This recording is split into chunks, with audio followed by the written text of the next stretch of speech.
Bonsoir, merci d'être avec nous sur Journal de guerre. Au 213e jour de la guerre entre le Hamas et Israël, voici ce qu'il fallait retenir de la journée à 19h30.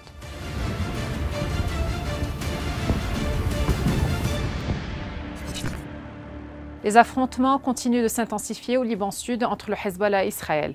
Après l'attaque perpétrée dans la nuit de dimanche à lundi par des avions militaires israéliens contre une usine dans la ville de Sefré, près de Baalbek, le Hezbollah n'a pas tardé à riposter. Dans un communiqué publié dans la matinée, la formation pro-iranienne a déclaré avoir bombardé à 9h le quartier général de la 210e division du Golan à Nafah avec des dizaines de roquettes Katyusha.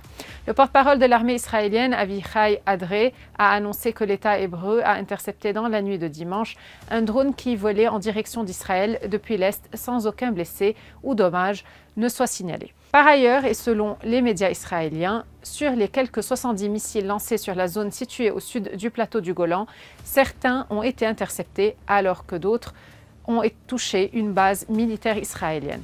Des avions espions israéliens ont également survolé la région de Hasbaya ainsi que les fermes de Shab'a jusqu'à la vallée de la Beka. Le bombardement par la branche armée du Hamas autour du point de passage de Kerem Shalom en Israël a provoqué un enlisement des négociations sur une proposition de trêve à Gaza, a indiqué lundi le média égyptien Al Qahira News, proche des renseignements. Dimanche, 4 soldats israéliens ont été tués et une douzaine d'autres blessés par des roquettes tirées par le Hamas autour de Kerem Shalom, principal point de passage de l'aide humanitaire depuis Israël vers la bande de Gaza, alors qu'un cycle de pourparlers a pris fin dimanche au Caire sans avancée. Le bilan humain depuis le début de la guerre à 19h30 heure de Beyrouth. Du côté de Gaza, le ministre de la Santé a recensé près de 34 735 morts parmi les Palestiniens depuis le 7 octobre.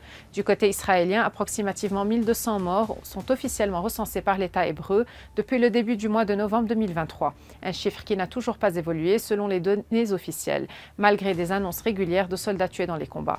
Le message est passé dans certaines parties, les parties orientales de Rafah, pour que les civils se mettent à l'abri, a déclaré David Menser, porte-parole du gouvernement israélien, alors que l'État hébreu s'apprête à lancer une offensive contre le Hamas dans la ville de Gaza au sud du pays.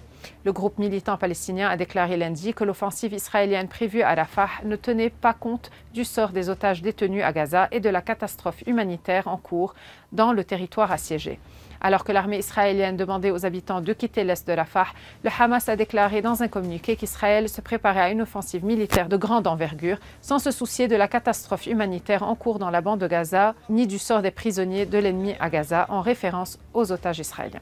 La présidence de l'autorité palestinienne a appelé lundi les États-Unis à empêcher l'invasion de Rafah par l'armée israélienne, qui a dans la matinée appelé les habitants de plusieurs quartiers de cette ville du sud de la bande de Gaza à évacuer. Nous appelons l'administration américaine à empêcher ces massacres qui auront des répercussions dangereuses, a indiqué la présidence palestinienne citée par l'agence de presse officielle palestinienne Wafa, précisant multiplier les discussions intensives avec ses partenaires internationaux à ce sujet.